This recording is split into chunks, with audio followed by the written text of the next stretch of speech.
Alright, good morning ladies and gentlemen. So nothing like a snow day to get an early start on making some econ videos here. So we're talking about elasticity, and we kind of talked about the general differences between elastic and inelastic goods in the last video. So what I want to do now is we're going to talk about how we actually can determine mathematically whether a good is elastic or inelastic, or if a portion of a demand curve is elastic or inelastic. And again, when I'm talking about elastic right now, I'm talking about the price elasticity of demand. So how does the price affect the quantity demanded? So one of the ways that we use this, there's two methods that I'm going to teach you, actually three, but two major ones to test whether or not you have an elastic or inelastic good. And they're related to revenue. Hopefully at this point, after calculating it a whole bunch of times, you are familiar with revenue as being price, oops, I got a caps lock on, price times quantity, alright? Gets you all the money that you bring in as a firm. So let's imagine that you're a company, you're a firm that sells insulin here. If you want to maximize your revenue, what should you do? Well, if I'm a firm that sells insulin, and I want to make the most money, what do you know about your product? You know that regardless of what the price is, people are pretty much going to buy it. So I would say that if you're an insulin firm, you should raise the price, because people have, I'm going to put that in caps, have to buy your product. So raising the price doesn't change the quantity much. So, I mean, if I put this to math here, if your price is 5 and you have 10 units and you sell 10 units, that's a total revenue of 50, right? But if you charge $20 for your insulin, you know that your quantity is going to stay pretty much the same at 10, and that's 200. So the idea is I would probably go with the $20 price if I was a firm trying to maximize revenue. But now if you look down here, you've got an apple factory, you're an apple producer.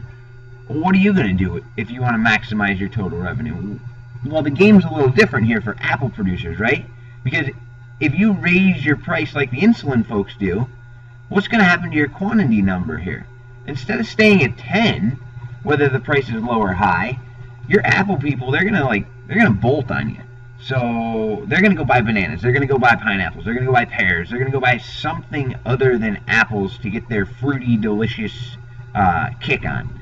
So if you want to raise your revenue as an apple factory or an apple producer, you may have to do the opposite.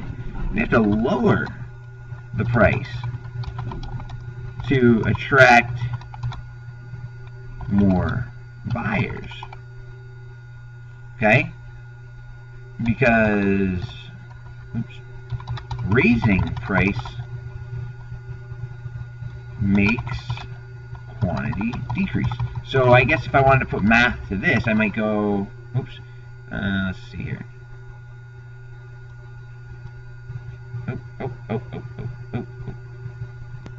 Alright, let's try that again. Sorry, I don't know what happened there. My clicker got all messed up. But we were talking about, if you own the apple factory, you might want to lower the price, because that'll drive more people. You get those banana folks, they'll say, oh, those apples are so cheap, I'll go over there. And you'll attract more buyers versus, if you raise the price of apples, they're going to leave you. So if you use the same example here, we'll illustrate the behavior. So we started with a $5 price of insulin. Let's start with a $5 price of apples. I know those are expensive apples, but whatever. And you got 10 buyers, you got a total revenue of 50 here. Let's raise the price to 20, like we did for the insulin. Well, the 10 buyers isn't going to stay 10 buyers now. So maybe you keep, let's say 2, let's say you keep 1, all right? And you get 40. So here, your revenue changed. It went down when you raised the price. This is a dramatic difference between inelastic and elastic products. And I'll make you write down the rule in a little bit here. But to illustrate here on the graph, just to show you. Just to show you on the graph here how this works. So price $4 times 100 gets your total revenue area as 400 here, and you could find these out all along your demand curve if you wanted to, and you could figure out, well, okay, is this elastic or inelastic, which is exactly what I'm going to have you do right now. So on your slideshow packet, you should have seen this slide, and then you saw this slide, and now you're going to see this slide. What I'd like you to do now is to give this a try. Is to give this a try with this one. All right. So calculate for me the total revenue at $1, $3, and $5. Show your work and record them here, and then see if you can figure out if they're elastic or inelastic, and then check back in the next video. Okay.